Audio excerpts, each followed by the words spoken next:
You were tuned in to episode 104. Yes, 104 of the Goodfellas podcast. It's your boy G5 Jeff TV, aka G5, aka 5, aka the Guru. In here solo today. VP Shane should be in here in a little bit. But I got some good stuff cooked up for y'all today. Definitely got some good stuff cooked up for y'all today. Happy Juneteenth to everyone. Hopefully, everyone is having a good day, relaxing, having fun. Even if you at work, hopefully you having a good day at work. But big shout out to everybody. Since I'm solo, this is something that I usually ask. If you listening right now, put a one in the comment section if you can hear me okay. I don't have anybody to do my sound check.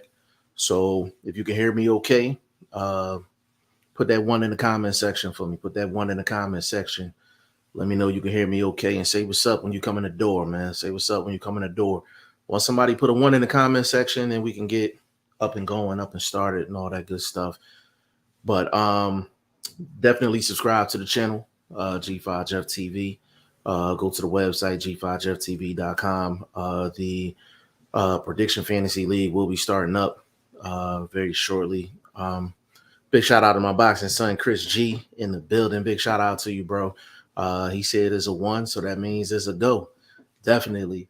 Yeah, go to the website, g5jefftv.com. Please like this podcast, like this live, share it. You know what I'm saying? We're definitely going to be bringing some heat today. We had a great weekend. Great weekend of fights. And now I couldn't make it to the Beterbiev Joe Smith fight. You know, I could have just flat out bought a ticket and went. Was trying to get in the press row. They was like, no. And that's kind of the bad thing about just doing really like podcasts and that's it. Because they be wanting to see, you know, a lot of interviews and things like that. And that's just something that I don't do that much of at the moment. But it was a great night of fights for me. To be honest with you, it played out a lot like I thought it was going to play out. Artur Beterbiev versus Joe Smith Jr., man. I'm a Joe Smith fan, bro. Like I'm a Joe Smith fan. Like no cap, no getting around it. I'm a Joe Smith fan. Even when he beat my Philly brother, Jesse Hart, man, I still was like, yo, he reminds me of a Philly dude, man. He just puts on his hard hat, you know, puts on his work vest and just goes to work. And that's what I love about Joe Smith. He's the common working man, like literally, that made it to be one of the top four guys at 175 pounds. And you know, going into the fight, we even said it on here that this wasn't going six. It wasn't going six. We said somebody was going to make a business decision that it wasn't going to go the distance early in this fight. And Joe Smith definitely made that decision. And he was like, yo, like, it's either him or me, you know, and it didn't work out for Joe Smith. But I'm going to let a couple more people get up in the building. And then we can really get it up and going for sure. Give me just a second. Let me let the peoples know we live right now.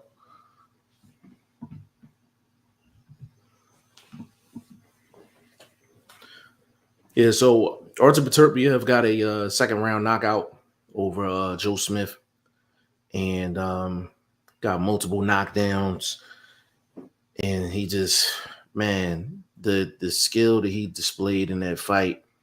And what I mean by the type of skill is the punch variety. You may look at Beterbiev and say, all right, well, he's not the quickest guy in the world. He's not the fastest guy in the world. But for someone his size, he has pretty good feet. A lot of subtle movements that gets him to the right punches, the right punch angles. Punch variety is really, really good. And when you're not the fastest guy, punch variety is very important. Punch variety and angles is very important. And Beterbiev gives you both. And I've had my experiences with Artur Beterbiev. I've heard him. I met him in person before. I think I had a picture on Twitter and Instagram, but it was before the unification fight against Vosdik, and I met him. Now I'm about pretty much 6 feet, about two. At that time, I was probably maybe about 230, 235, and this was like the Monday before, like the Monday of the weigh-in, the week of the weigh-in, and I'm standing next to him, and he's not like in terms of up top, like he's like solid, like he's just built, like he's a big dude. You know what I'm saying? Like he's a big 175, and I was at the Vosdik fight. You could literally hear the shots. You could literally hear Beterbiev's punches, even if they wasn't like a scoring blow. Might have hit the arms, hit the shoulders, hit the side. Like you could literally hear the shots from press row. Like, and his power different, man. Like his power different. Like the hardest guys to deal with is the power guys that are technical. And Beterbiev is a technical fighter with a lot of actual like boxing skill. Like he's an Olympian. Like you can't get around that. Like you cannot get around that at all. And now I had him in my top 10 pound for pound prior to the fight. I put my pound for pound list out before this fight, and I had Beterbiev. I think I had him 7th on the list, contingent that he beat Joe Smith. And man, I might have to redo my list, man. Like I got him at 7, but he didn't look like a guy that was just number 7 on the pound for pound list, man. Like Beterbiev, he gives you what you want, night in, night out. Every time he gets in the ring, like he doesn't disappoint. He doesn't disappoint, and it's beyond just the knockouts. Yes, he's getting the knockouts. He's knocked out everybody he's been in the ring with, but it's the consistency in which he's getting these stoppages. It's the actual performance. It's what he's doing to lead up to these knockout wins, man. That's so impressive. So to run down my pound for pound list, I think I had Usyk 1, I had Crawford 2, I had Spence 3, I had Inouye 4, I had Canelo 5, I had Jermell 6, I had Beterbiev 7, I had Haney 8, I had Scooter 9, and I had Josh Taylor 10. That was my pound for pound list. A lot of people got on me because I didn't have Shakur Stevenson in that mix. So, but I felt like my pound for pound list was pretty balanced. I didn't have like all foreign fighters, or I didn't have all, black fighters. Like I felt like I had a nice mix, like a nice blend of fighters. To be honest with you, I think I got 5 black and 5 non-black. So I think I mixed it pretty well. And Beterbiev, I think he's definitely top 10 pound for pound. I mean, how do you leave him off? I mean, his 2 victories, I know he's not undisputed yet, but his 2 victories to get the belts that he has right now is Vosdik and Joe Smith. Like, I mean, those are 2 quality guys, man. Like, those are 2 quality guys, man. And you can't get around that, man. Like, it was a complete destruction. Like, Joe Smith's the same dude that retired Bernard Hopkins. It's the same dude that retired Bernard Hopkins, man. Same dude that knocked the leader Alvarez through the ropes. You know what I'm saying? So Joe Smith he's improved so much since the Bivol laws. Like, it's like he's like night and day. He's like night and day. But him going up against Beterbiev, like, just is just different, man. Like, it's absolutely different. But I appreciate everybody tuning in. For sure. Big shout out to VP Shane. He should be dipping up in here in a little bit. But we actually got a lot to cover. My guy Tree James will be in the building for sure. So he gonna be in here in a little bit. Chris G, Vosdick was the favorite going into the Beterbiev fight, which makes it even more incredible. Yeah, Vosdick was, if I remember the line, Chris, I think Vosdick was a minus 120, and I think Beterbiev was a plus 100. It was like even money. So that was about as close to, I mean, that was like, you can't even say that was 51-49 in terms of percentage. That was like 50.5 to 49.5. Like that's how close the odds were. But technically, yes, you're correct. Beterbiev was the underdog going into that fight. Vosdick was he had Teddy Atlas with him. And it was just crazy. It was crazy. There was a lot of debate on who was going to win that fight. Was it going to be Beterbiev or was it going to be Vosdick? I remember going back and forth with Jesse Hart about it after the weigh-in, and he thought Vosdick was going to win because Vosdick had the better boxing skills. And I told Jesse, I said, yo, I'm like, Vosdick start feeling that power, he's going to have to make a decision. Like, he's going to have to make a business decision. Am I going to stick in here and deal with that power for the entire time? Or, am I going to try to press on the gas and try to get him up out of there? Is it going to be him or me? And Vosdick tried to stick it out for the long haul, and just you can't take that power. You can't take that power that much. You know what I'm saying? Like, you really can't. Hold on a second. Hold on a second, y'all. All right.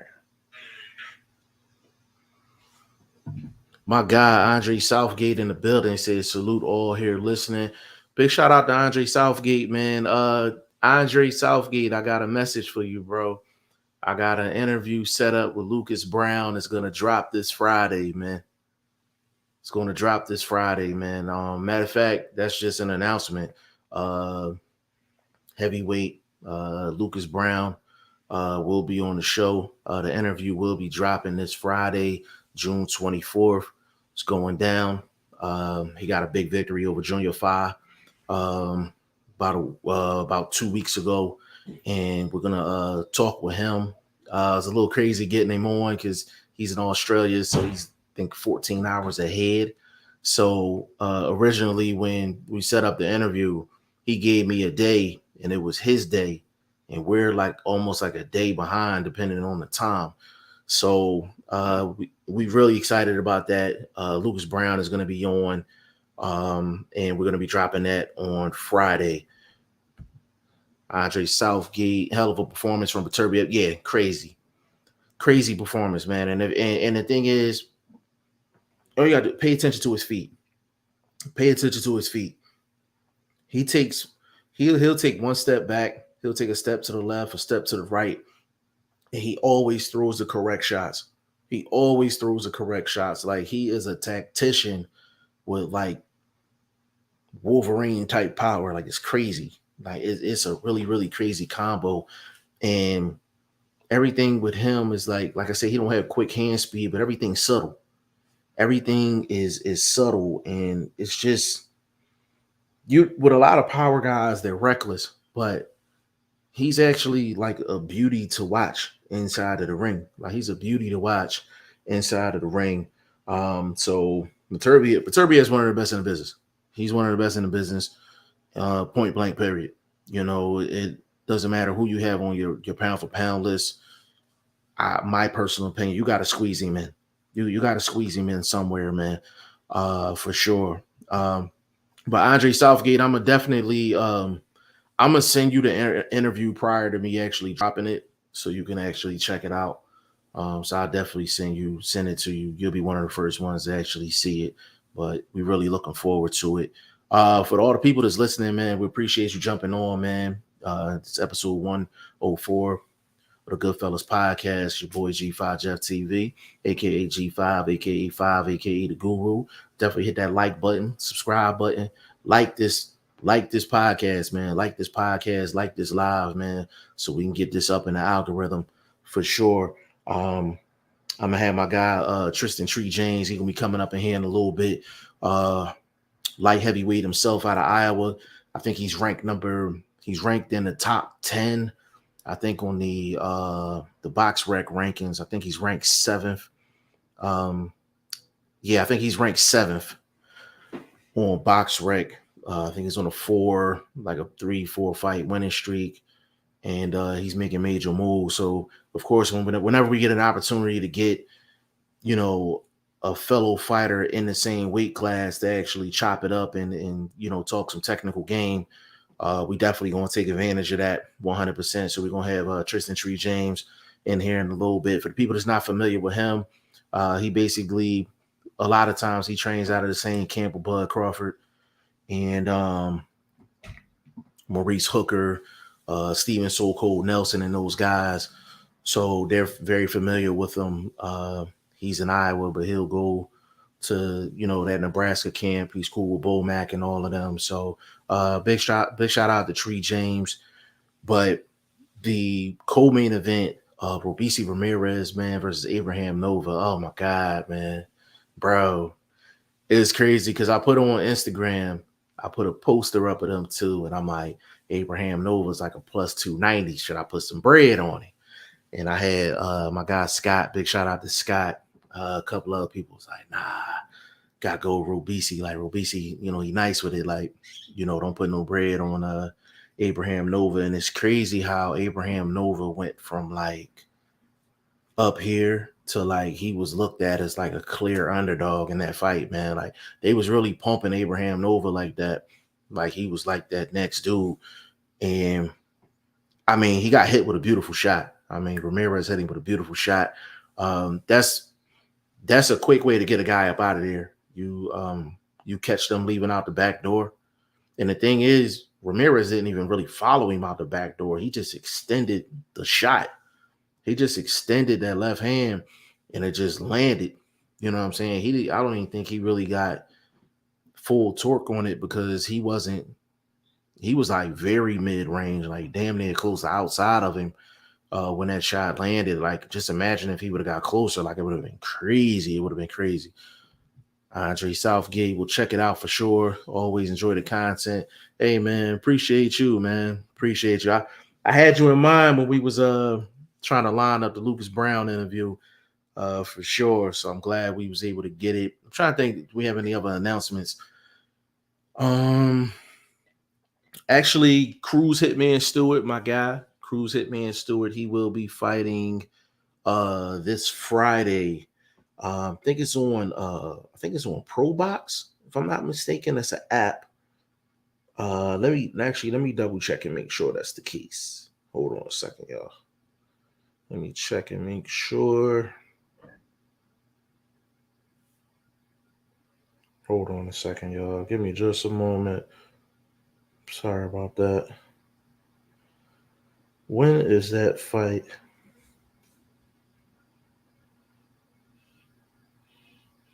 Yeah, he's gonna be facing Hakeem Lopez on Pro Box TV.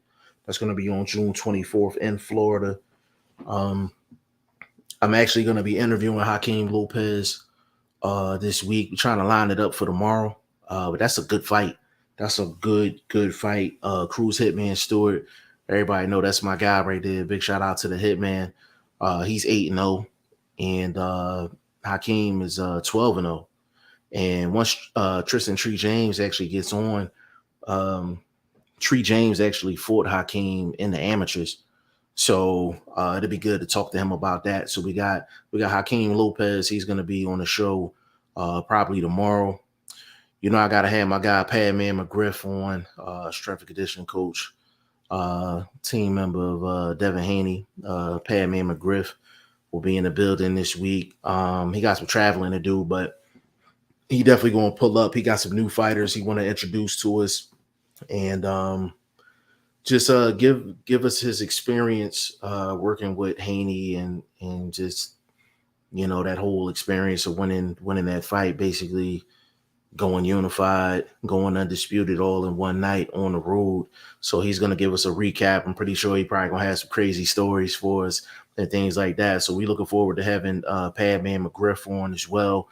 That's gonna be lit. But what I actually want to do is I actually want to, and y'all know I like to talk technical stuff all the time. So what I actually want to do, I actually want to pull up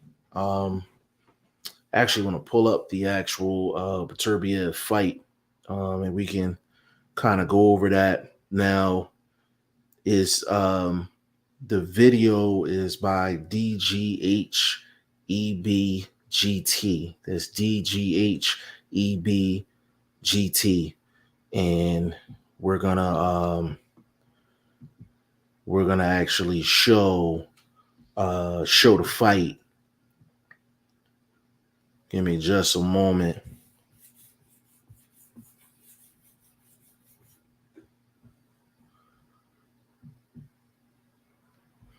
But big shout out to everybody that's in here.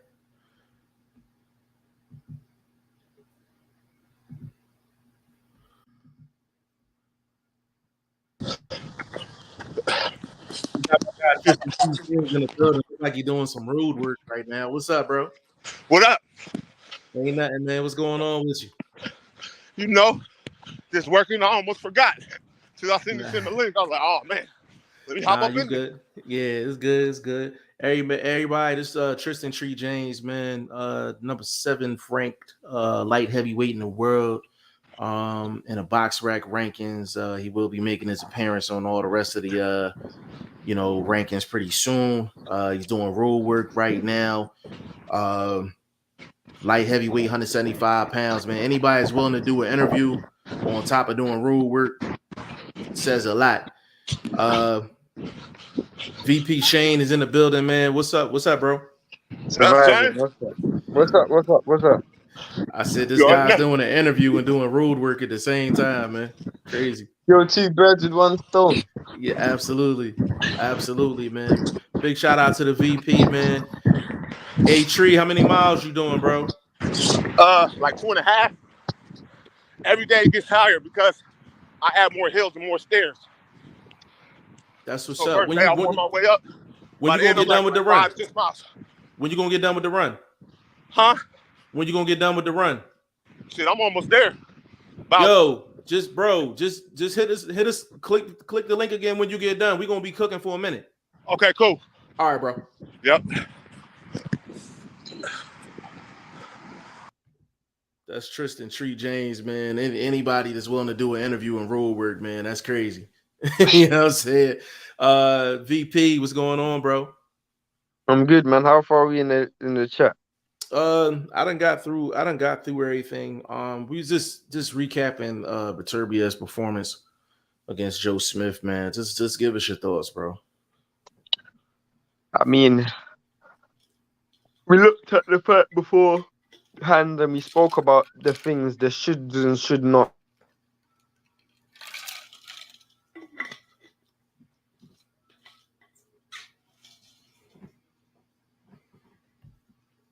Shane froze up on us.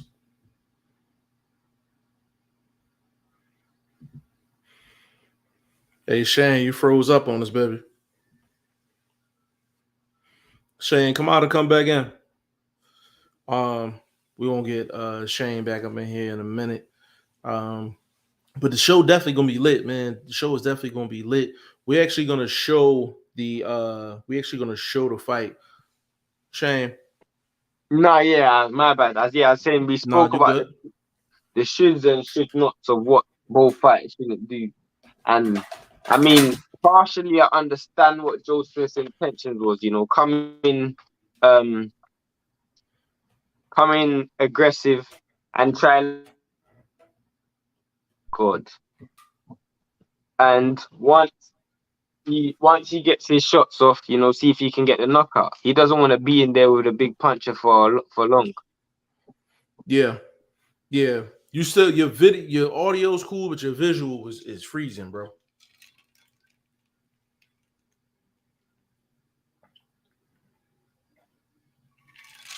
Can you hear me?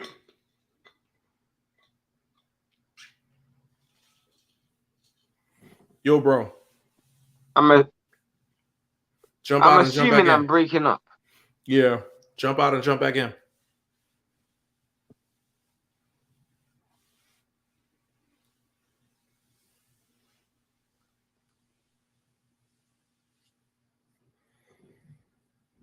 Yeah, Shane about it real quick.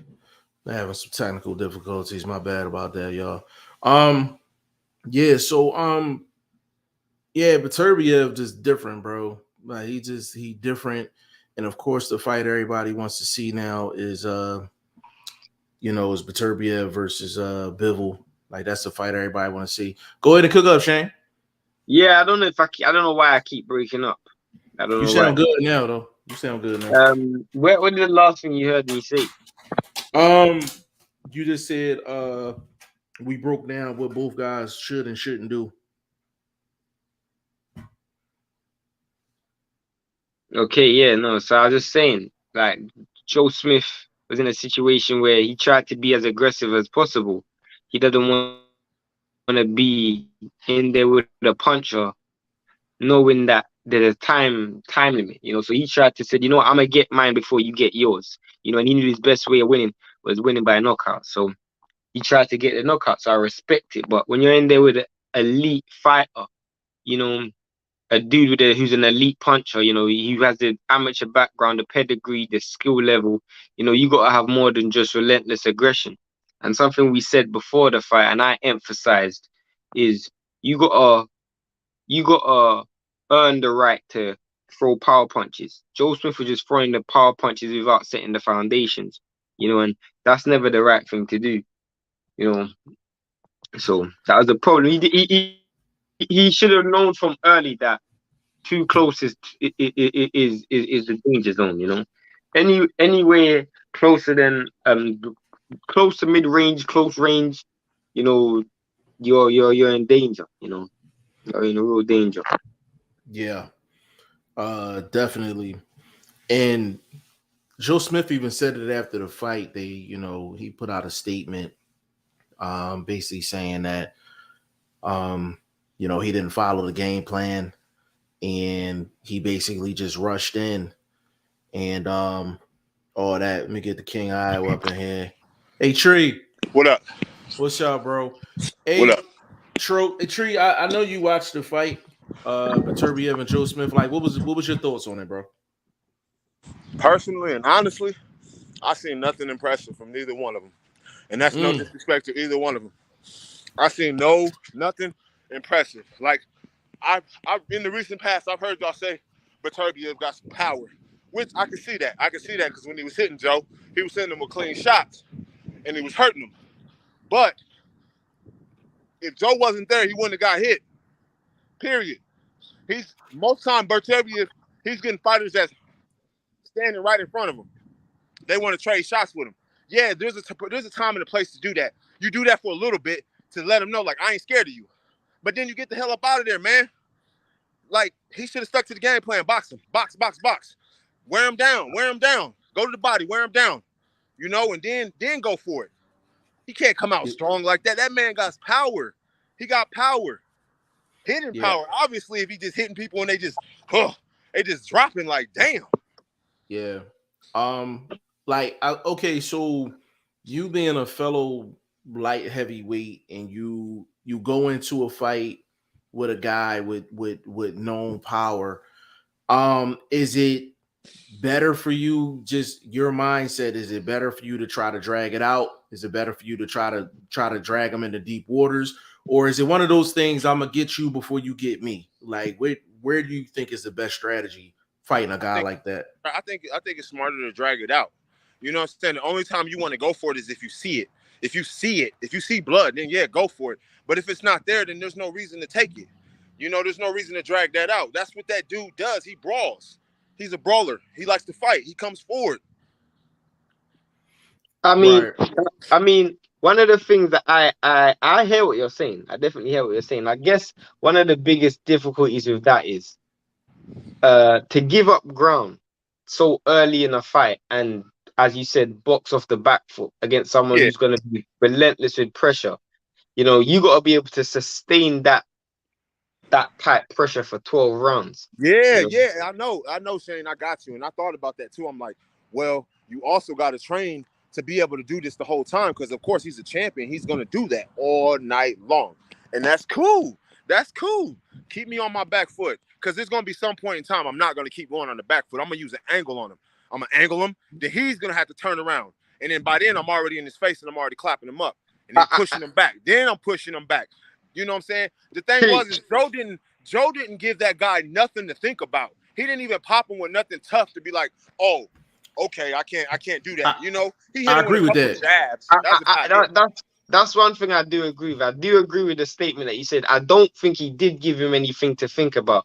One thing I will say is, though, I feel like, and Jeff says this as everybody, I feel like we are expecting something of Joe Smith that Joe Smith's just not capable of doing. I don't think he has the ability to show he can't angles and pivot off to the left and pivot off to the right. Yeah. And now that you say that, I think the person that is going to do it, because they're another champion right now, is Bivol. Bivol is the only one that I think that's going to be able to give him an issue. He's going to give him a serious problem, because you've seen what he did to Canelo.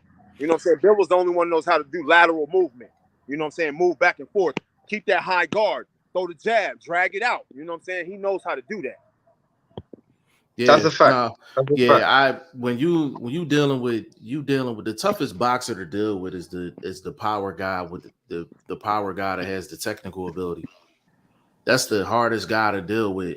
And with Beterbiev, he really don't leave a whole lot of openings neither. And that's the thing about him. It's not like he holds a sign up to his face saying "hit me." Like, you actually gotta earn your shots in there with him, and you gotta be careful. Mm-hmm. You gotta be careful with it.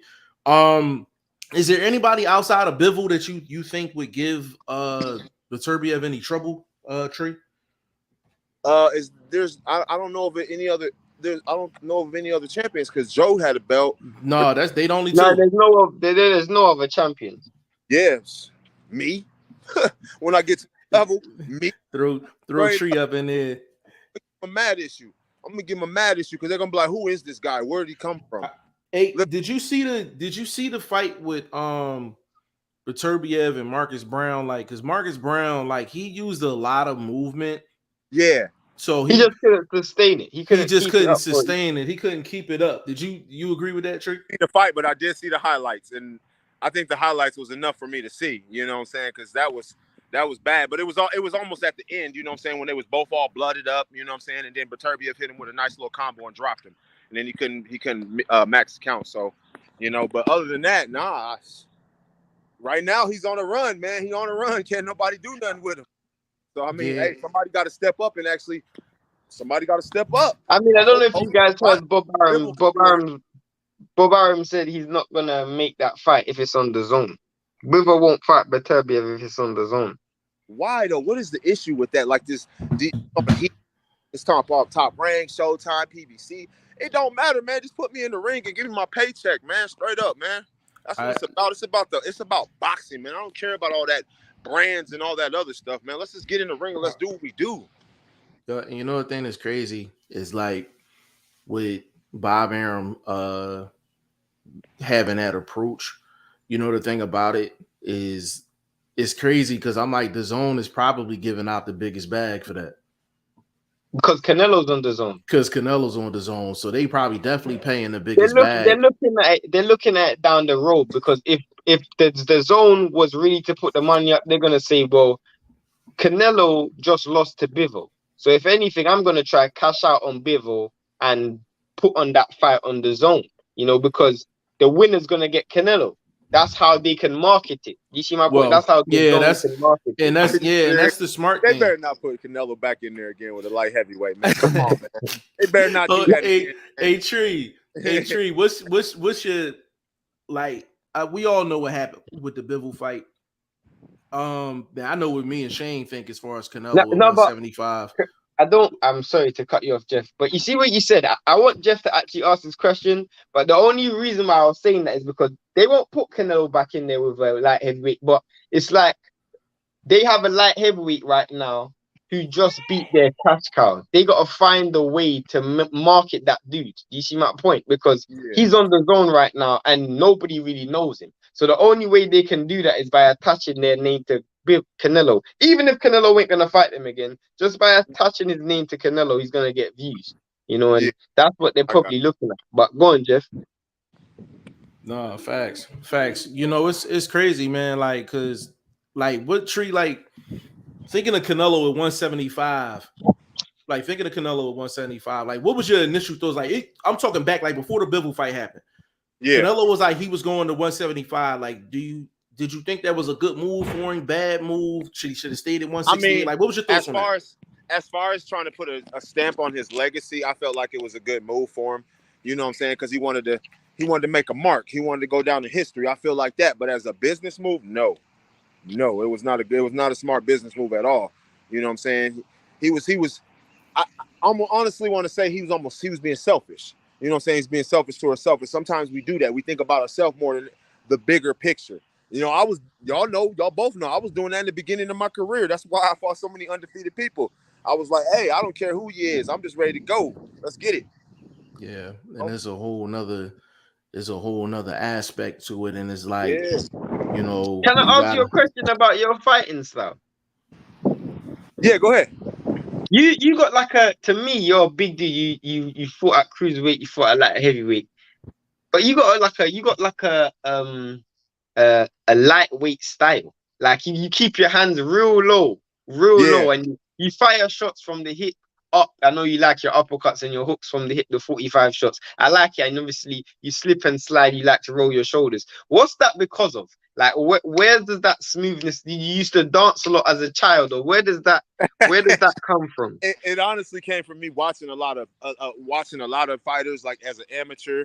You know what I'm saying? I sparred with a lot of in the beginning of my career, I sparred with one of my guys, Justin Hill and Dre Harris. Like they were at smaller weights. So they used to just tap me up. So I couldn't figure out like why? And I just learned I had to get faster. And then that's when I started getting slicker. But then honestly, the dancing and moving around, that's Ali all day. That's just Ali, because that's my favorite fighter of all time. That's my number one fighter. And then the shoulder roll and all that switching orthodox to southpaw, that's Crawford, because that's my second favorite fighter. That's all that is. I just find everybody's style together and I just make it my own.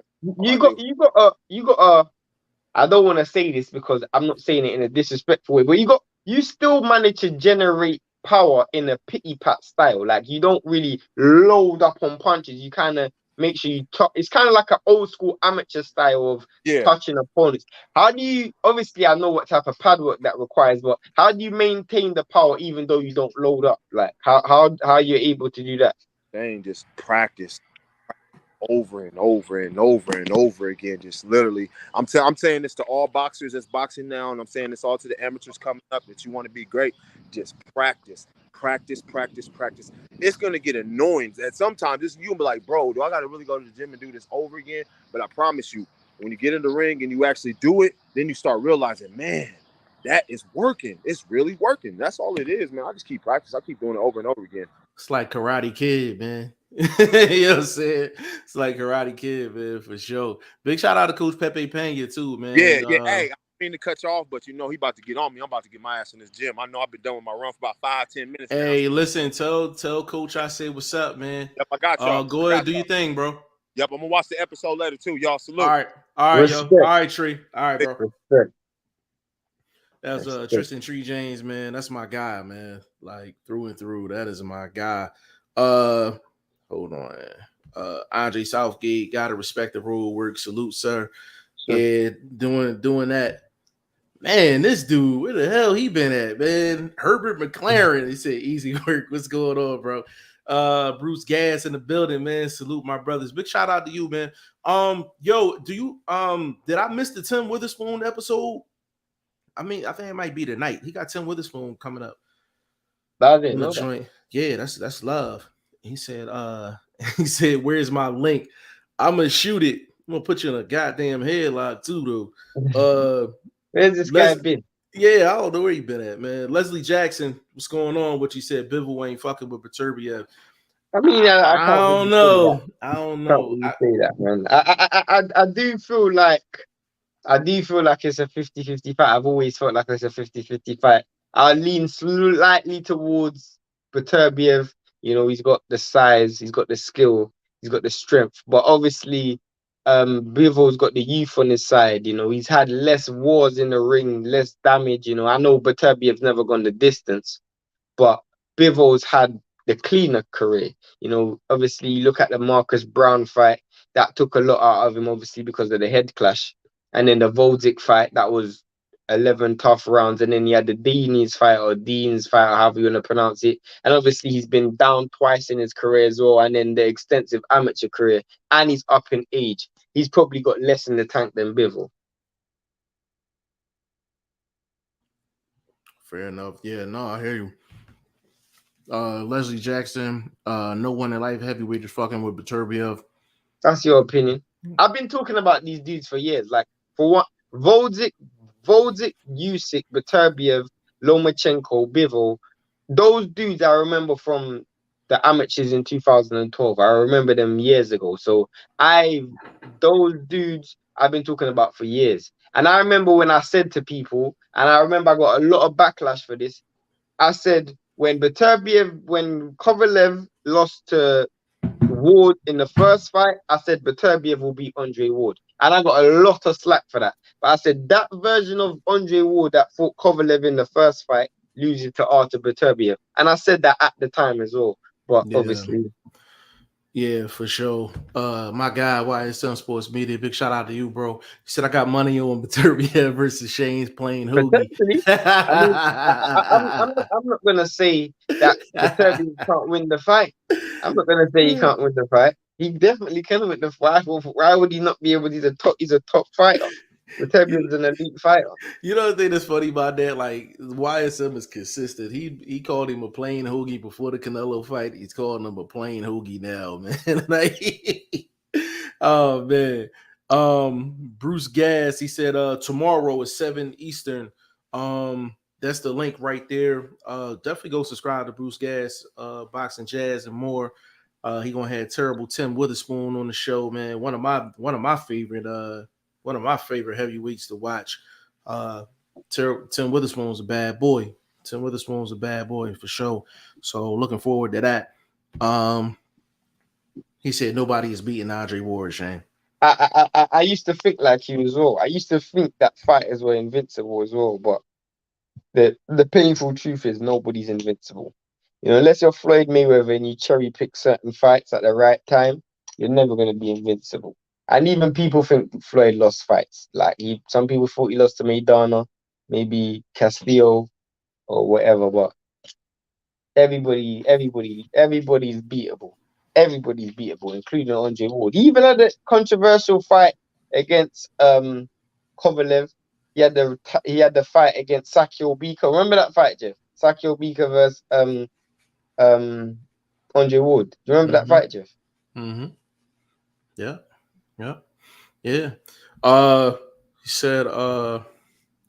He said go on a time machine and bring back Prime Ward. That's the only person who can do it. If I had to say like who would have the best chance, so I'm like this. I feel like Bivol is that good, and I feel like Beterbiev is that good, where I can bring back 175 pounders maybe from the past 5 years, 10 years, and I can actually create fantasy matchups. And I don't do that with everybody. I ain't even a big fantasy matchup type guy. Beterbiev is so good at what he does. A guy like Ward is a style that would give Beterbiev problems. I disagree. But what style? Andre Ward's style will give everybody problems.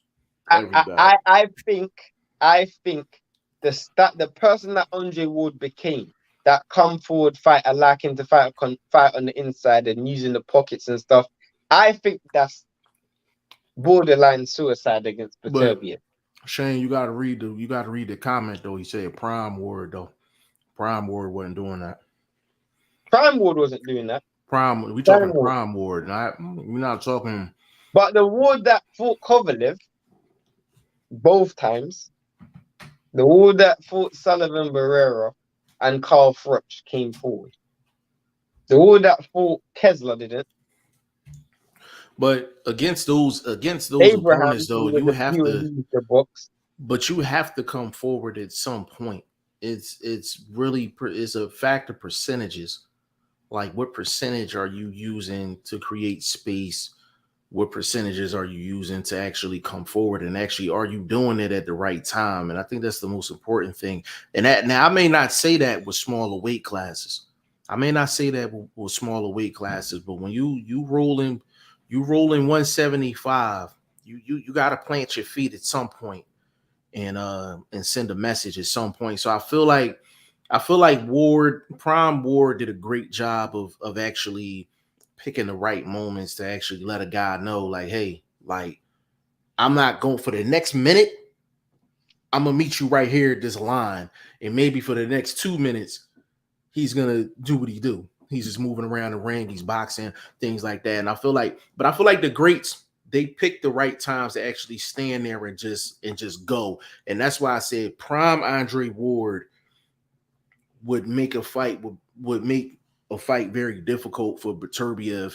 But Beterbiev is like, a lot of the stuff that Andre would get away with, he wouldn't get away with it with Beterbiev, because he's technically just as sound as anybody else you gonna find. It's just his boxing skills are more impressive because he got a lot of power attached to it. You know what I'm saying? Like, everything is magnified, with Beterbiev. YSM Shane, Ward adapts to the situation. Whatever is your weakness, that's what he exploits. That's what makes him a great fighter. That's the problem, though, because Beterbiev's weakness is you have to be aggressive, because the only thing we've seen that has affected Beterbiev is in 2 fights we've seen in exchanges he's been dropped. He got dropped. I don't know who did he get dropped by? Or was it Jeff Page? Callum Johnson. And then he got dropped by Callum Johnson. There's 2 people who dropped him, but one of them was more like a glancing punch where his gloves touched the ground, so don't really count that. But the one where he got dropped properly was Callum Johnson, and that was in an exchange. So the weakness we have seen is in exchanges, he is defensively vulnerable. However, if he wins the exchange, he just knocks you out clean. So it's whether you want to take that risk. Boxing First Vlog. I don't know if you're still listening. Where do you want me to send the link to him? I send it to your Facebook, your Twitter, your Instagram. Where you at? Yeah, Beterbiev a problem, man. Like, he's a problem, for sure. Like, and I'm telling you, like, I think Beterbiev is prime Kovalev with more punch variety and better feet. Like, he's a problem, bro. Like, he's a problem. And I'm usually not big on the power guys and things like that. But he's different, man. Like, he is really different. Because to be honest with you, I'm like, you could say he has Julian Jackson type power in terms of the effect. Like, he's winning the mental battle with guys coming into a fight, because you're thinking about his power before you even step in the ropes. But his actual technical ability is better than Julian Jackson's. Julian Jackson wasn't a big technical guy. Like, he had some skill, but he didn't have Olympian type boxing ability. You know what I'm saying? He didn't have it at all. So, but I mean, that's the fight everybody want to see, man. Beterbiev, Bivol. And I don't know if you think we're going to get it this year? No. You don't think so? No, I think they're gonna find a way to hold it up. Both the zone and Top Rank are gonna want it on their platforms. And I don't think we've had a situation where a fight has been on both. Like, that's not even gonna work, because Disney's involved. That's not even gonna work. But the thing is, the zone. Basically, to be honest with you, it's either happening on Top Rank or it ain't happening. It's either happening on Top Rank or it ain't happening, unless the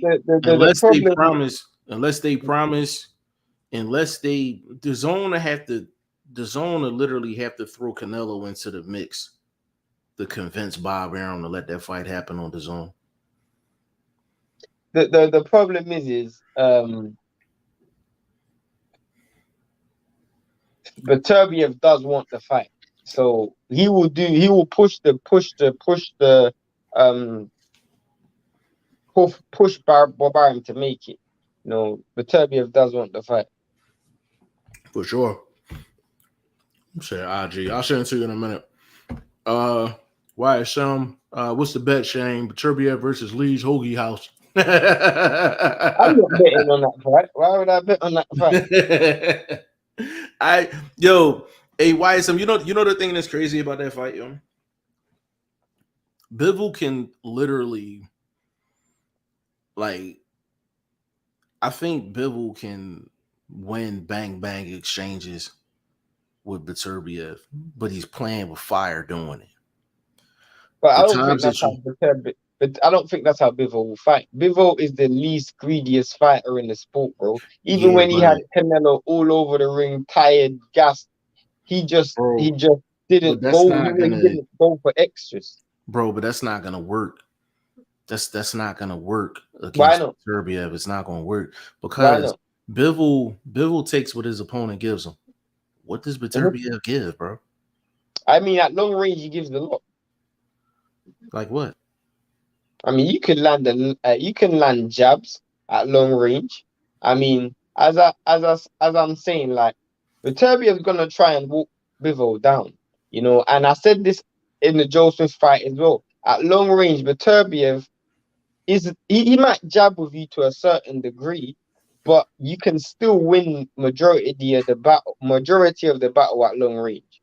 You know, if you keep the fight long for long periods of time, you can win the battle. The problem is, it's just when that fight gets up close, that's the problem. Because even Brown was winning some of the exchanges up close at long range early in the fight, but once he gets up close, that's the problem. Yeah, he's going close, and the thing is, the reason why I said this, bro, is because Bivol has smaller amount of space to work with than any other fighter. What's the one thing that Bivol doesn't do, Shane? Where is he never at in the ring? On the ropes. On the ropes. So if he doesn't have the option to go to the ropes, the only thing he can do is turn Bivol. He can win, he can get some shots off long range, but in order for him to survive a whole 12, he's gonna have to turn Beterbiev constantly. When have you seen Beterbiev getting turned? The problem is Beterbiev throws. This is the scariest thing. Beterbiev throws power punches moving. That's the problem. The dude throws power punches moving. When he's moving backwards, he's throwing power punches. When he's moving forward, he's throwing power punches. So you're in danger. You know, against Canelo, what Bivol had the advantage was Canelo don't really throw nothing until his feet is firmly planted. That ain't Beterbiev. He throws power punches when his feet's planted, when he's in reverse, when he's going forward. I mean, it is a problem. It is a serious problem.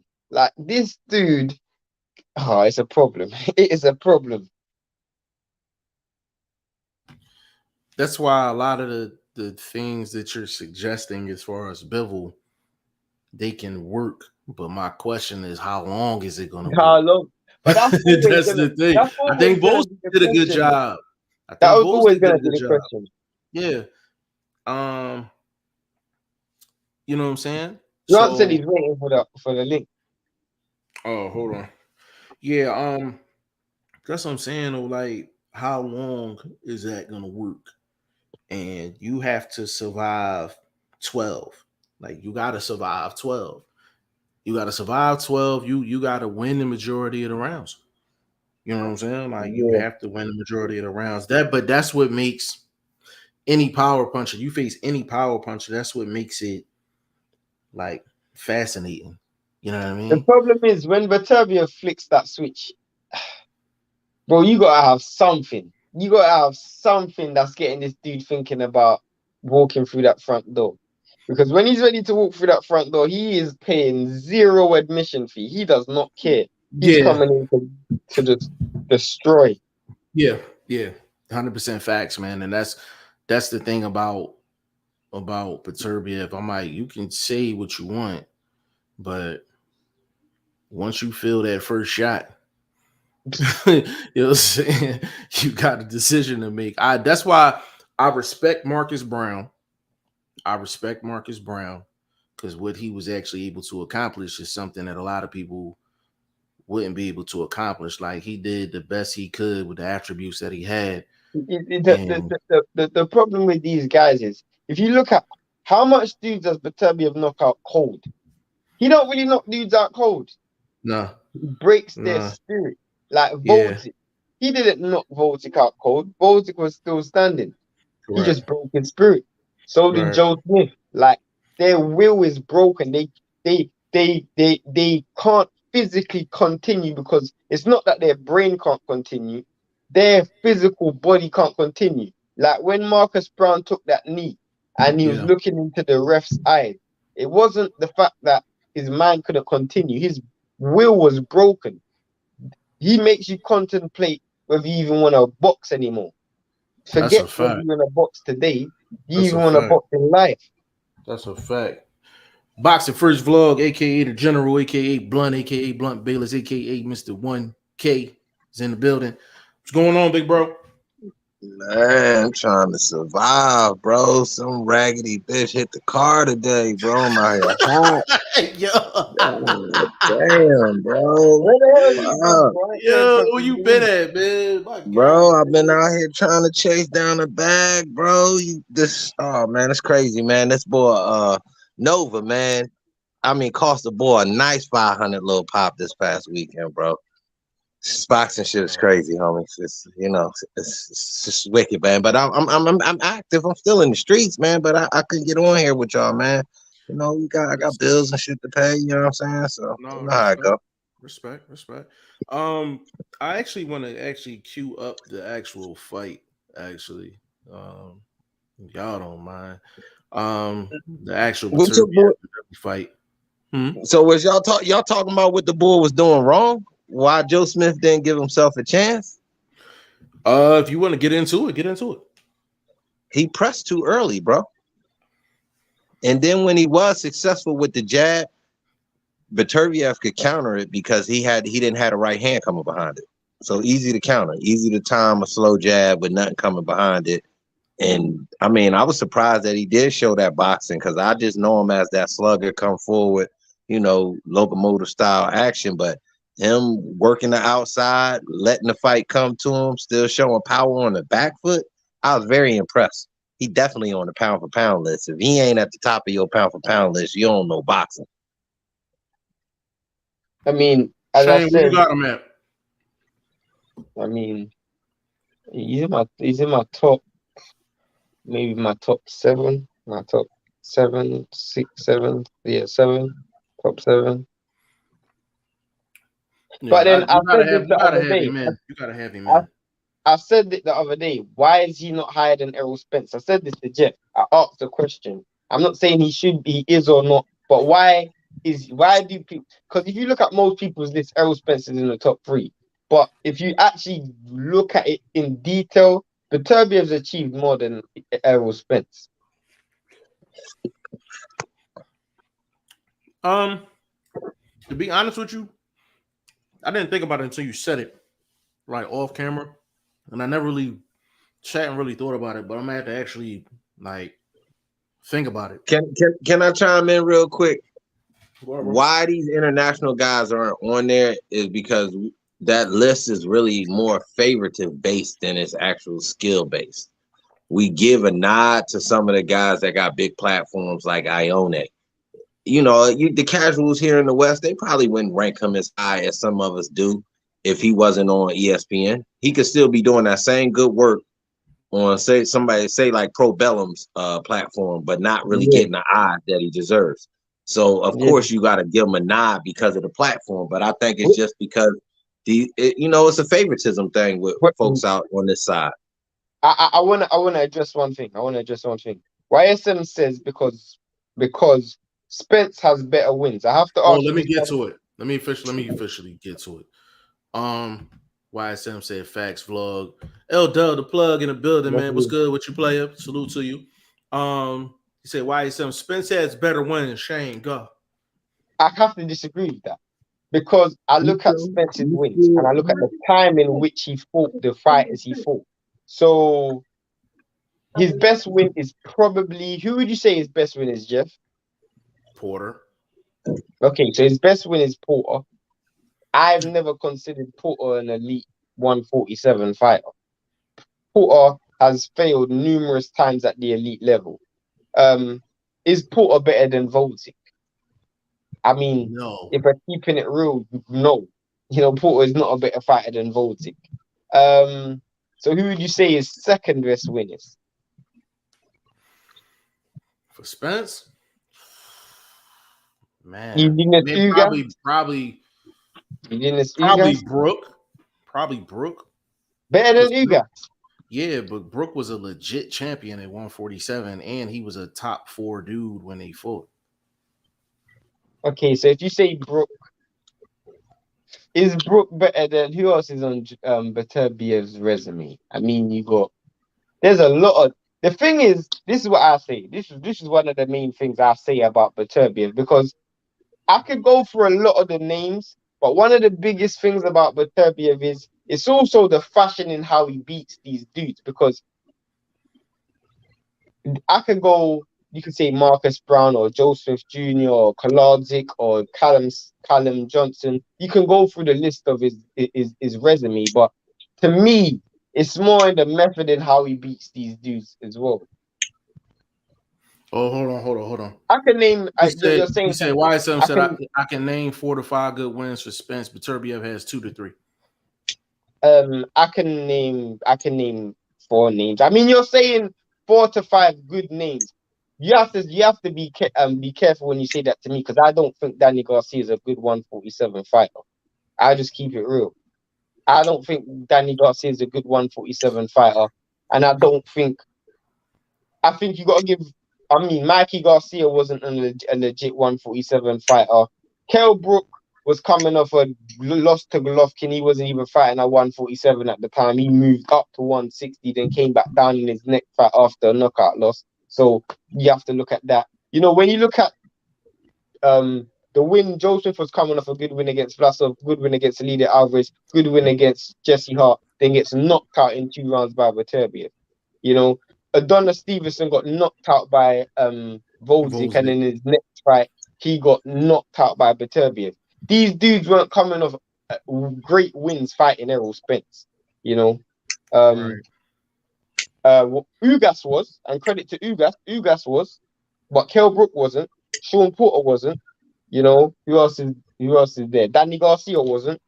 So what? YSM, is it more the names or the quality of wins? I guess that's my question. So if it's names, then of course, like name brands, then of course you're gonna go with Spence because he has the more notable names. Is it the names or is it the quality of wins? But then at the same time, you also the problem with that is you could also make the argument. You both have said yourself that you could make the argument Sean Porter beat Errol Spence. You can't make the argument that anybody beat Beterbiev. I thought he did, but that's my point. You can't make the argument that anybody beat Beterbiev.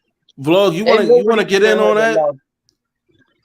I gotta give an edge to Beterbiev because the results speak for himself. You got 100% knockout ratio. You got 3 of the 4 belts in your division on a name recognition or not. You beating world champions. So Spence kind of was skipping around. He wasn't always beating guys and just straight taking their straps. These belts were kind of falling in his lap to a certain extent. You see what I'm saying? So it wasn't like Beterbiev. We can honestly say he went out there and took these guys' belts. So that's a fact. Then his results, he's the only guy in boxing right now with 100% knockout ratio and a 3-belt champion. I mean, this dude is already on a historic pace, bro. So you can't compare Spence to him currently. Can I also explain why what Blunt just said is so true? Because when he beat Sean Porter had won a vacant Keith Thurman strap. Now, when the WBA title was Pacquiao, he didn't fight Pacquiao. He ended up fighting Ugas for the strap. But I went on YSM's channel and I said, if you were to name the top 5 welterweights in the last 5 years or the last 4 years, you would say Keith Thurman, Terence Crawford, Errol Spence, Manny Pacquiao, and Udinas Ugas or Sean Porter. He's only beat 1 out of the 5. Whereas Beterbiev has beaten more than 1 out of the 5. Let me run through these comments because a lot of this is directed towards you, Shane. Mm-hmm. So I'm gonna run through these 3 and then I'm gonna let you go.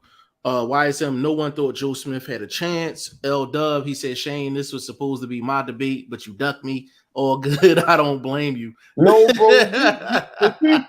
The truth is, bro, we could have had the debate on Instagram when we debating, but I saw you were a little bit nervous. And the real debate was Stephen Fulton has better names than Errol Spence. I said Fulton, not. If you actually look at the post, and we can go into my comments, you said, and you even said, and I quote, you said Errol Spence's worst name is better than Stephen Fulton's best name. That's what you said. You said that to me. And then you said Danny Garcia at 147 is better than every win that Stephen Fulton has at 122. And I said that's incorrect. I said Figueroa is a better win than Danny Garcia is. That's what you said, word for word for word. Hey, Dub, man, I have a link. So I mean, if you want to jump in, you're the plug. But I'll turn you into the pot today, bro, because I'll cook you today on that debate. I'll take that for free, bro. Yo, so listen, we can set. Hold on. Oh, he said he sent you the link. You ain't respond. He sent me the link yesterday for a live that I didn't even know about. It was just a random link sent. He said it on Saturday or Sunday. I can't remember. We can set this up however we need to set it up. We can go on Dub channel and do it.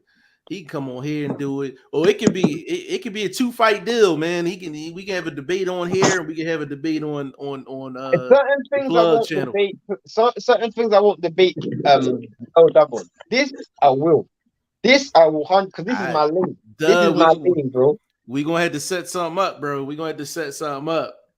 I'm like, okay, so I'm gonna post the chat on Instagram today. When I post the chat on Instagram today, we will see. I'll post it on Instagram.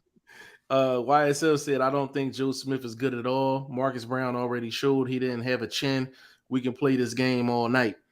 I mean, we definitely can, but then I could just make the argument and say that Sean Porter beat Errol Spence. I'll say this though. Whether people think Joe Smith is great or not, that's cool. But he was on his run. He was on a let me say this. Let me say Joe Smith is the Sean Porter of 175. Joe Smith has better wins than Sean Porter does at 147. That's a fact. That is a fact. I don't care what anyone says. I ain't gonna argue with you with that one. I mean, just like he has an active resume. He's been one of those guys taking on name after name here recently. Got losses, still bounced back. Took the loss to Bivol, still bounced back, able to grab a strap and still be in that title picture. So he's a good fighter. He just never.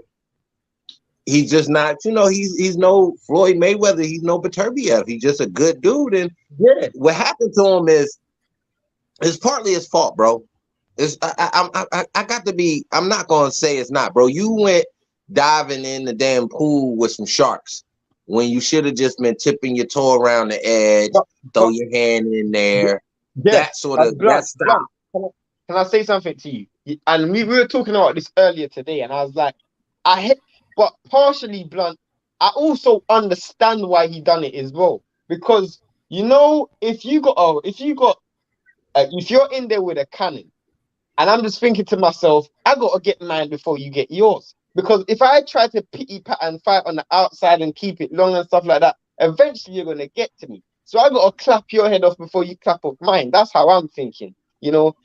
He probably was thinking, let's go for it. Let's have it. Let's have it out. You go for yours and I'll go for mine. Maybe that's what it was, because I'm just thinking if he tried to play it safe, he was gonna get his door knocked off anyway. So I might as well go for it while I can. Yeah, but I'm not gonna say he can't, but we've seen other fighters take him a few rounds, take him, to 6 or 7, and we question, will this go to distance type of thing, or is he on that tank, seek and destroy, it's just time to cut the lights out. And Beterbiev has that on button that he could just go forward and steamroll. But I'm just saying, if you want to give yourself a chance, that mindset that Shane was just mentioning is not the way. You don't have one punch power like that. You have wear power. Joe Smith power wears you down. He can get you out of there off of volume, pressing you, tiring you down with just endless pressure. That's not going to work against a guy that can bang and got one punch shots that countered you, that showed he has ability to use angles, punch off the back foot. So Beterbiev actually showed us another level, and Joe Smith didn't show us the basic level of surviving, letting the fight come to him. Like, come on, bro. I don't know, bro. I'm mad at him, his corner. It was like they knew they was going to lose, and they didn't give themselves a chance to win. Joe, the thing with Joe really ain't have a lot of choices going into the fight. Like, he can't fight off the back foot. His feet is not really that good. Not side to side, straight line, yeah, but not going backwards or anything like that. Joe don't create a lot of angles. He's great coming forward. He's similar to Pavlik. He's really good coming forward. Very similar to Pavlik. Very similar to Pavlik. And the thing is, a lot of the things that I would ask a fighter to do against a Beterbiev, Joe Smith actually doesn't have the physical or the boxing tools to do it. And that's what made that fight so difficult. But we even said it on the show, like, yo, like, this is not lasting 6. Somebody's going to make a business decision.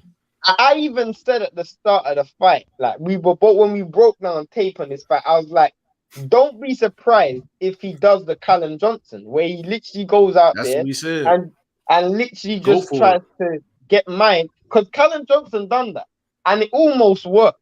He went out there and said, you know what, I'm going to get mine before you get yours. And he ended up dropping Beterbiev, but he walked through a gauntlet of shots to get to that. To get it. And then he got knocked out clean. And I guess he couldn't look at his wife in the mirror the next day because his face is looking like straight mincemeat. Straight that shit crazy, bro. They saying you got multiple people in here calling for your head. YSW says, set it up. I'm not nowhere near a Spence fan. You can argue the fashion and Beterbiev beat them in, but quality fighters, Spence has more of them. He says, set it up, Jeff Shane and Vlog wilding today. We could definitely line something up, like, for sure. Like, we could definitely line something up. What you talking about? I know Vlog been chilling. He been chilling today. I guess he talking to Spence and Beterbiev to beat. Oh, there's a lot of space on my grill. I can cook anyone today, bro. I can cook anyone today, bro. It's Father's Day, so I'm preparing meals right now, bro. Oh man. John Hugh, man, he said, big shout out to John Hugh. He said, do you think Yard is next for Beterbiev? How do you see that going? I think Frank's gonna pull him up. I can't see Frank setting him up for that. That's just not fair. But they said October 22nd is going down. It's already done. Yeah, I think they're gonna pull him up. Beterbiev was going. Yard gonna get mopped, bro. They made that fight before before the Joe Smith fight happened, so they had that fight sealed. They had probably thought that Beterbiev was downward after the Brown fight. Maybe that took a lot out of him because of the head clash and he lost a lot of blood. Maybe that took a lot out of him and the inactivity, maybe. But after that fight, I can just see them pulling Yard out of that fight. I can see them pulling Yard out of that fight.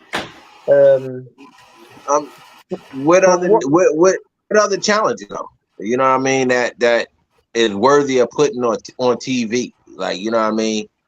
You gotta, for him to be on top rank, he gotta have some sort of name that you can make sure the eyes gonna tune in on a Saturday night unification defense sort of situation. So the biggest fight to make would be Yard.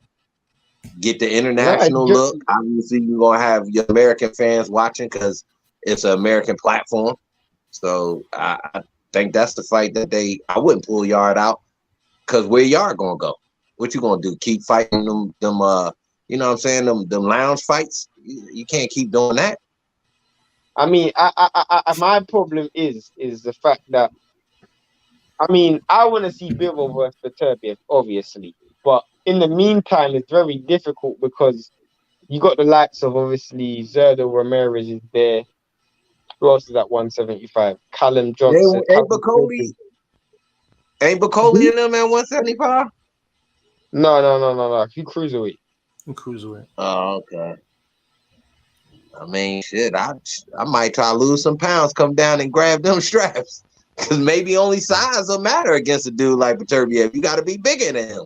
Maybe somebody might need to come down. I don't know if you guys know this, but he fought at heavyweight in the amateurs. He fought Michael Hunter and Usyk and all of those dudes in the amateurs. He fought at heavyweight in the Olympics.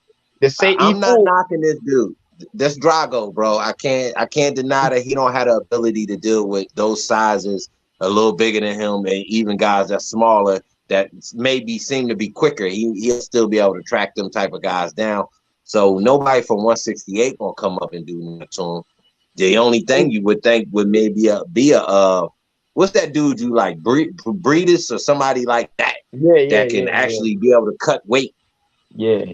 I mean, I don't know. The worrying thing for me is they were gonna put Canelo in there with that dude, and that I mean, that was just suicide. Suicide. I don't know, bro. Suicide. Yard have a better chance with Bivol than he would Beterbiev, man. Yeah, I would feel more comfortable. I would feel more comfortable with him fighting Bivol. Yeah, I would feel more comfortable with Yard fighting. The only reason why I say I'll feel more comfortable with him fighting Bivol is purely and simply because Bivol will just beat him for 12 rounds. Like, you're forgetting, Yard lost to a dude with one hand. So can you imagine what Bivol would do in a boxing ring? He'll just box for 12 rounds. Yard will probably win one round at best, maybe half a round. You know, he might win. But Beterbiev will knock him out and destroy his career. He will retire after that fight. I am worried about that fight because I actually think Yard is gonna have to retire after the Beterbiev fight. I'm being serious. Damn, Say. He don't got. I don't think Yard gonna be all right. No. I think Yard can take him the distance. I put money on that shit going the distance. Let me tell you why I'm saying what I'm saying. For one, Yard's already taken 2 losses in his career. A third loss, emotionally and mentally, what effect does that have on this dude? And then for 2, physically, this will be the first time he will be outmanned in a fight. Because Beterbiev is going to physically throw punches that's going to make Yard's not the bro. This dude got knocked out by Kovalev. Beterbiev's hitting at a completely different level, bro. Yeah, he got knocked out by Kovalev clean on his back. Beterbiev's different. This dude is different. I'm not denying that because he showed me some boxing ability along with that punch. But you can have both of them in this game. You A plus, baby. You A double plus. You top of the motherfucking food chain. When you can box and punch. But watch the fight. Watch the fight. I mean, the fight breakdown that we done before the fight. Me and Jeff. Jeff broke down how technical Beterbiev was. He just says nobody gives him credit for it. He was breaking down Beterbiev's footwork before the fight and was saying, this dude can box. This dude's had over 400 amateur fights. He must be able to box, bro. His feet nice. For people that don't know about Beterbiev's feet, go watch the Callum Johnson fight. Go watch the Callum Johnson fight. He showed it to you on all levels. He showed you he could circle the ring. He showed you he could pivot. So aggressive. Callum Johnson just came in so aggressive, he had to fight off the back foot. And and the thing was, and it wasn't even really like purely the back foot. Like, he just created space for himself, really, to walk him into shit. Yeah, you know what I mean. So it really wasn't even like him fighting off the back foot. Like, when you fighting off the back foot, you're literally fighting off your back foot without the intention of setting traps. Yeah, Like you're yeah. literally in defense mode, fighting off of the back foot. A power puncher that's technical, that set traps, bro. Like, like it's crazy. Like he hit this dude with a double uppercut and a hook over the top, and Joe Smith just did a whole 360 dance move. Like, I mean, it's next level.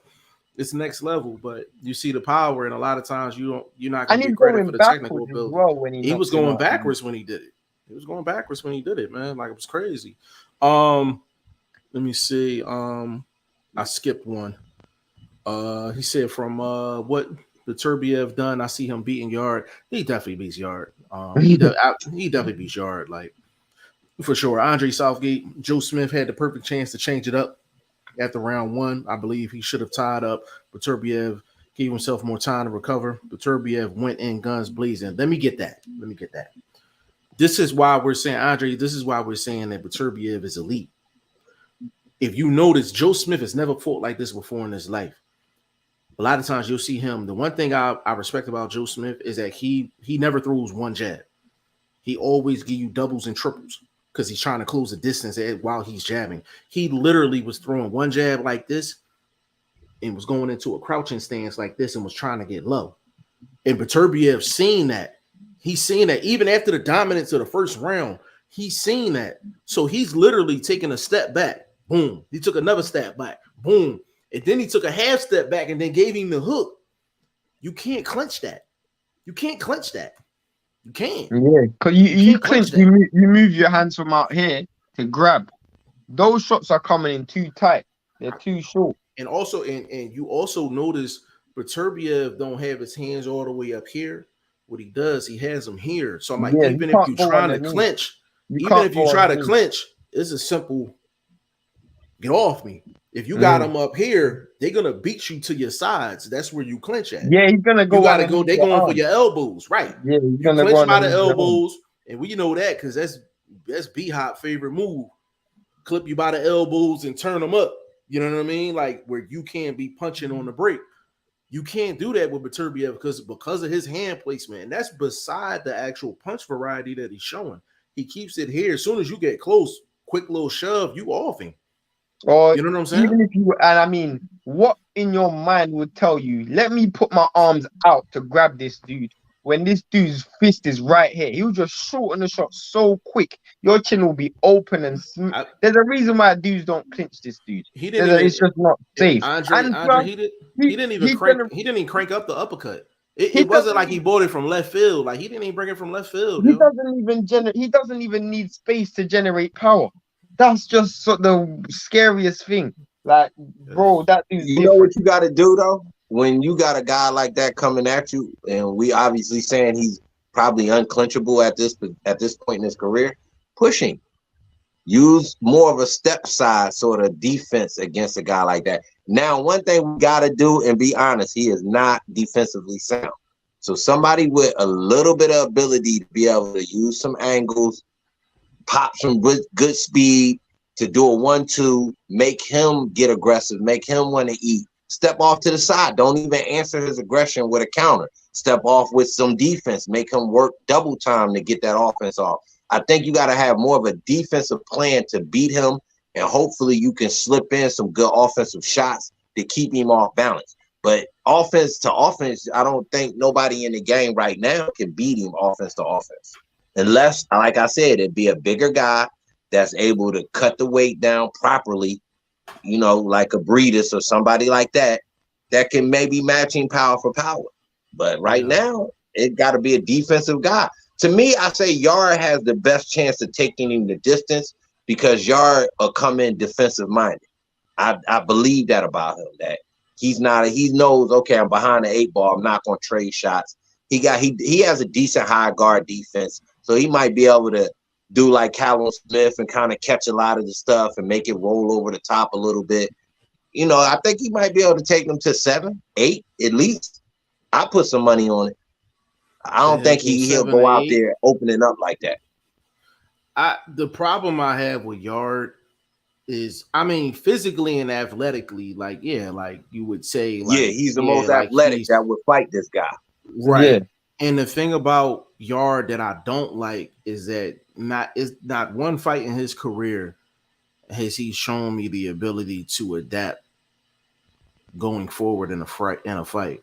Like he just hasn't. He fights the same way the entire night round long. 1 to round 12. Round 12. You're not gonna get away with that with Beterbiev. You can't get away with that. He's one of the person that beats Beterbiev is gonna have to fight 3 different styles in that fight. Yep.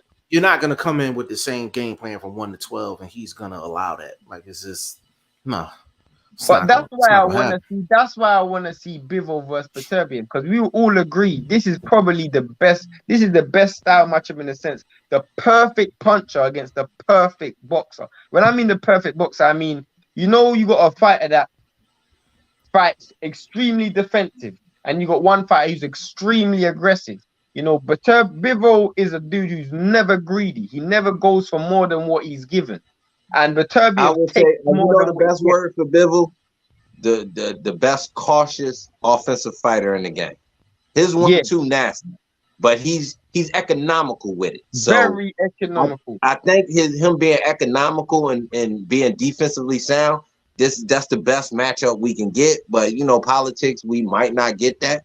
You know what I'm saying? I know y'all spoke on that earlier before I came in, so I don't want to get back into that, but just right now, style to style and size-wise, because Bivol is a big dude that's defensively sound. He's a very well defensively sound. He knows how to step back, not too long where you could throw some overhand and catch him, not too short where you could jab him as he's trying to get out, where you could follow him out the back door. His defense, I haven't seen too much lack, and he takes a good punch too. See, people not giving him credit for taking a good punch. He's been stung a couple times, but it hadn't got him off whatever plan he was on when he got hit with that shot.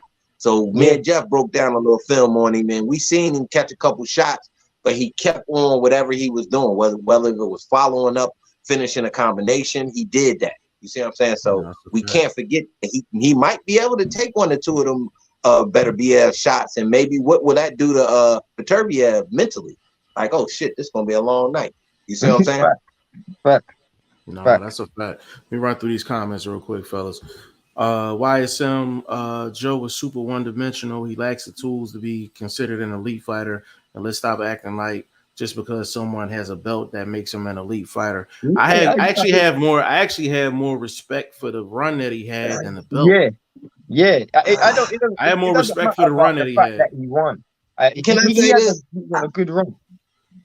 Little harsh, YSM. Little harsh, man. He went on a nice run, bro, and he beat one of the boys from the hometown. So you know what I'm saying? I think we got to give him a little bit of credit from the hometown. What do you mean? He beat 2 of them. He beat Bernard Hopkins as well, bro. And he beat Jesse Hart. I'm not giving you no credit for beating up a dude that should have been in his wheelchair. Shouldn't have been nowhere near a boxing ring outside of doing some commentary or. But it wasn't part of his. It wasn't a part of his run, though. Even though it's true, but I know. I just said that just to be a vocal reaction. I can't give him no credit for that. But when you beat Jesse, you beat Vosdick, you beat a later Alvarez, like because that's a nice run. That's a nice little run. Not everybody at 175 will be able to run through those guys. And in method as well, because he knocked out Alida Alvarez as well. He knocked out. He knocked him out like he got knocked out. Like it was just devastating. Yeah, for sure. So I had more respect for the Jesse run. Hart as well. He bullied Jesse Hart. He bullied Jesse Hart. Hart said he had the injury, and then Vlasov. But he still. But you know what though? Even with that vlog, like Joe Smith still got to go in there and perform. Like we seen dudes. That's why I take. I threw that out because I'm trying to help the boy. You know what I mean? The boy say he had an injury. You couldn't really put the foot on the gas. I'm trying to help. It is what it that joint. Like it is what it is, and it's like still a good win though. That's what I'm trying to say. It's still a good win. Still a good win because I'm like Jesse injuring himself had nothing. That's not Joe Smith's problem.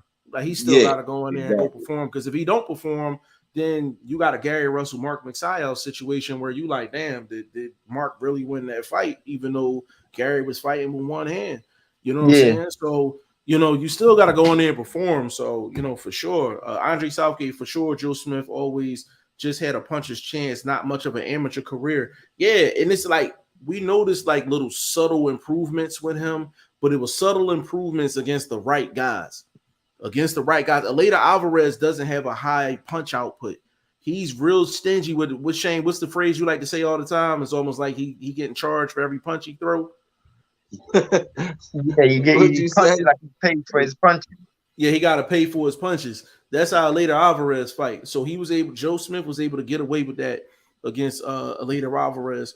Then you take, Jesse Hart. Jesse Hart had the injury. Even if he didn't have the injury, Jesse Hart probably would have fought the same way in terms of being on his bike and things like that and trying to pick and choosing his shots. And then you got the Vlasov situation where he was able to get off offensively, but he had to dig deep for that fight. So he had the right guys in front of him, but it's just certain dudes you can't go into a fight without the technical ability, without the high IQ, without the physical tools. Like Beterbiev is one of them dudes. Bivol is one of them dudes. You know what I'm saying? Like it is what it is. Andre Southgate, he can fight on the back foot and on the front foot really well. This guy's dangerous. Yeah, and the thing, like I said, like Beterbiev don't even fight on the back foot. If you see him on the back foot, he's setting the trap. He's literally setting the trap because he's another dude. That's what he did. Set a straight trap. Set a straight trap for him because right before their knockout, Joe Smith did the exact same thing. Jab, tried to pick-a-boo, and he tried to get low, and Beterbiev didn't do anything. The second time he did it, full step back, rip, hook, done. You know what I'm saying? Like the way and then the process is quick too. Callum Smith was moving in fast pace. It took him about a good minute, and he had Callum Smith timing like down. So this dude processor is fast. You know what I mean? Big shout out to Justice. Big shout out to you, family. He said good breakdown. I'm first didn't say that first name, bro. Yeah. His name is Justice. Period. Big shout out to you though. Go subscribe, man, for sure. Yeah, that's Richard Justice. Yeah, that is you like the famous one name people, man. Justice, just Justice. You know what I mean? He said, but in all honesty, Smith doesn't have boxing IQ or athleticism to compete against Beterbiev. Agreed. Right. Now, agreed. 100% facts. Let me say this. Now, the game plan I saw that would have worked would have been the jab, but instead of doubling and tripling the jab, just a straight 1-2. Instead of trying to slide out, that's not your game. Just jump out. You see what I'm saying? That way, to me, Beterbiev would have at least came off the ropes at some point instead of letting you fall into the trap consistently throughout the first round. And again, I thought you should have shot the 1-2 instead of tripling the jab and then jumped out. That way you would have had action at the tie-up, because if Beterbiev would have rushed off the ropes to answer your shots, you could have tied him up in the first round. You see what I'm saying? What do you mean by jump out? It literally jump out of the way of anything coming at you with your hands up. You know what I mean? You can literally, who can't jump backwards? A 2-year-old can jump backwards. So a grown man that's not athletic can jump backwards. You know what I mean? White men can jump. So just saying, bro. That's simple. I was gonna say something real on the side, but I just think he just means like discharge, like a big pull out, like a. Yeah. I'm just saying words that are just quite. I feel what you're saying. Like just you get your 1-2 off and just get out of there, basically. Yeah, just get out of there. Get out of there. Okay, all right, fair enough. But see, that's the thing, though. That ain't Joe. Like Joe ain't never do 1-2 and get him out of there. Yeah. I know we say you can't teach old dogs new tricks in this boxing game, but that's the basic combination in boxing. Every fighter can throw a 1-2. No, I don't have a problem with the 1-2. It's the get out part. He don't get out of nothing. That's the problem. He stayed away from a lot. He got out of danger in the Bivol fight a lot of the times. He stepped out that back door. Bivol wasn't chasing him. Yeah. I mean, a couple times he had Bivol where Bivol was following him to the ropes, and he actually slid off the ropes a couple times in that fight.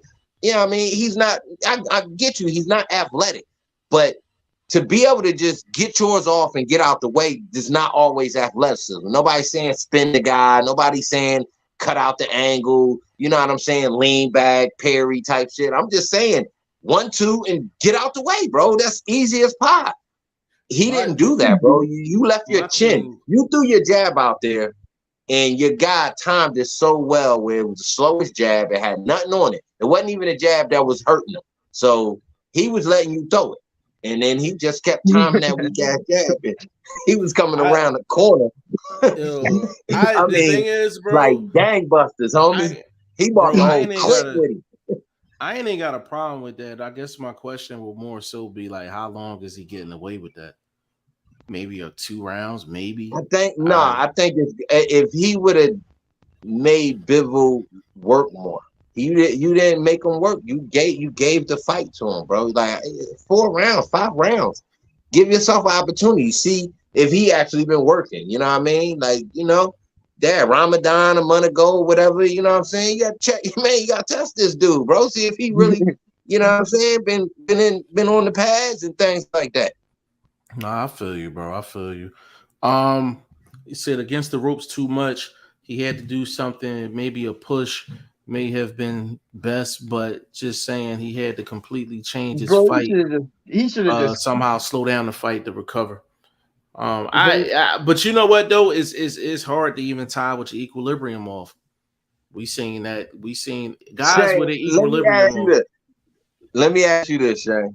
Would you have respected Joe Smith for just turning around and walking out the ring? Or is this him being knocked out the same? I'm just saying. Like, he came to the fight, he showed up. Okay, the bell rung. You know what I'm saying? I'm not going to win this fight. Because it's almost like you fought like that, bro. To me, you fought like you literally was ready to turn around and walk out the ring. What's it, an hour, 36 minutes? What? I'm just asking a question, bro. Like, you remember the African dude that did that shit? I know, I know. I can't respect that to a certain extent. Like, you know what, man? I'm not getting my head. I thought I was ready. I'm not ready. You know what I mean? I gotta clip that up. I'm just and then asking a question. I ain't there. I haven't laughed that much in a long time. I'm done. I'm done. Hey, let me call. I'm gonna jump back, I'm gonna jump back. All right, I'll be right back. All right. What's wrong with him, yo?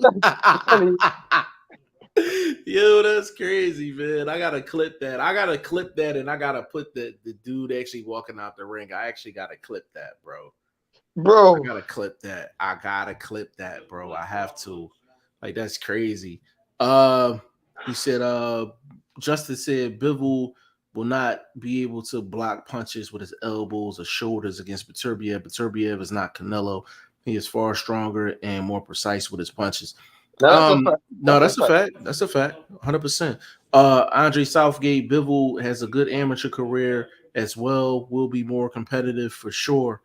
No, absolutely. I mean, there's no way he's gonna go out like Joe Smith. There's no way. Yeah. He said, Justice said, Bivol can take a punch, but Beterbiev throws punches in bunches. Nobody can take that accumulation of punches. I think Bivol early is gonna be doing a lot of movement, so you're not gonna see, like, whilst Beterbiev does throw a lot of punches, he don't like to miss punches. So he's not gonna throw punches until he knows he's in the right range. So, but Bivol has to keep offsetting Beterbiev's range. But Usyk tried in the amateurs. If you guys watched the Usyk, he fought Beterbiev 3 times, and to me, I thought Beterbiev won all 3 fights. Yeah. Obviously they said Usyk won 2, and Usyk was trying to offset Beterbiev, and he was doing a good job at offsetting him, spinning him, turning him, going left and right, and not making him set. But when he does eventually get to you, that's the problem. Eventually he's gonna get to you, and that's where the problem comes. Yeah, definitely. Southgate said for sure Beterbiev is dangerous for sure. I haven't seen. I know we've been having a discussion earlier about Spence and all that, Spence, Beterbiev, all that. I ain't seen a Beterbiev type fighter in a while. Like, you rarely see this mixture. So I'm talking physical power, technical ability, IQ, feet, all that. Like, he processes quick. That's the thing that's crazy. He processed quick because even after the Callum Johnson knockdown, he still processed everything the way he was supposed to. You know what I'm saying? He processed everything the way he was supposed to. I know he's not this slow, but you know he throws punches a little bit like Joe Joyce. The variety. Yeah. The variety. They come out quicker. Yeah, they come out quicker. I just mean just how he selects what punch he uses. It's like a computer. I have to throw the hook now. I have to throw the right uppercut. I have to throw the 45 with the left. Like you can see that there's a system behind every shot that's thrown. It's just more fluid. You know what I mean? Like it's just more fluid because it's coming out a little quicker. Justice said, "Yeah, good point." Yeah, man, Beterbiev like next level, man, for sure. Like he's definitely next level. But he said he's gonna move to heavyweight at some point. You turn the volume down or something, man? I can't hear y'all fools, man. Turn the volume up, bro. Man, he ain't changed nothing. I ain't changed nothing, bro. Bro, I'm gonna jump off soon though. No, we can ready to jump up off this joint. I'm gonna read this last joint real quick. Justice, he said what impressed me the most about him, he was going backwards and still landing bombs. Crazy. And although he is not fast, he is not slow either. Yeah, that's what we were saying earlier, man. Like it's literally, if you pay attention to the actual knockout, and you pay attention to his feet, his right foot moving back, and that uppercut is pretty much simultaneous. Then when he took the extra step back, simultaneous. And then the hook, now he planted his feet for the hook though.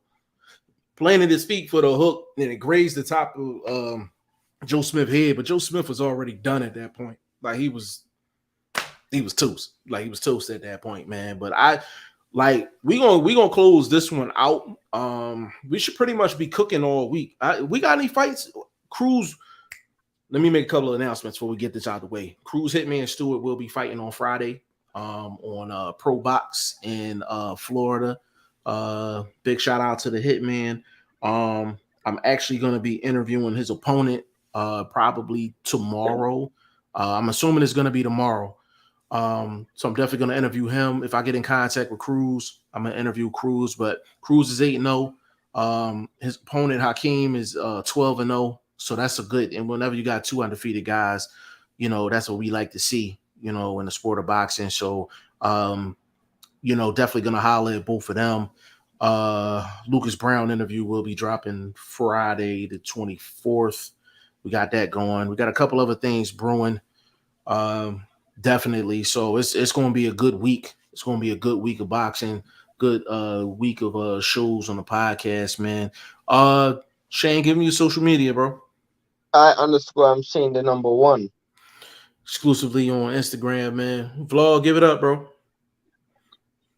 You know where I'm at, BoxingFirstVlog on Instagram, number 1, BoxingFirstVlog on the tube. You know, I've been busy, but I'll be back, doing some previews. First fight coming up, Polev and Chisora. I'm going to give a breakdown, look at the money, you know what I'm saying? So that's an interesting fight for me. Right off top, who y'all got? Hold on. That's a good question. I don't off the top of the dome. I don't know where Pulev or Chisora is in their career right now. They're both long in the tooth. I got a draw. Damn. I got a draw, man. I'm betting a draw. Check out the channel this week coming up, man. I'm gonna do a little video or two on that one. You know what I'm saying? Take a look at the numbers. We can talk boxing again, man. I'll be back. I'm back at working and whatnot. Absolutely, man. Good to see everything is going well. Like always, want to make sure that you straight. It's just life stuff at the end of the day. You know what I mean? So, but it's bigger than boxing, man, for sure, man. But they'll find me all over the place, man. Facebook, Instagram, Twitter, G5JeffTV, website G5JeffTV.com. Definitely plug in with all three of us in terms of Instagram and Twitter. Definitely plug in with us because I'm gonna be dropping a lot of updates this week. I usually don't do a lot of updates, but it's gonna be a lot of updates coming up on what's gonna be in the shows, interviews is coming, videos is coming, things like that. So we definitely gonna be cooking. Man. So On behalf of VP Shane, aka Ice Cold Shane, Boxing First Vlog, aka The General, aka Blunt, aka Blunt Bayless, aka Mr. 1K, your boy G5 Jeff TV, aka G5, aka 5, aka The Guru, on behalf of the staff. Episode 105 coming to you tomorrow. Peace.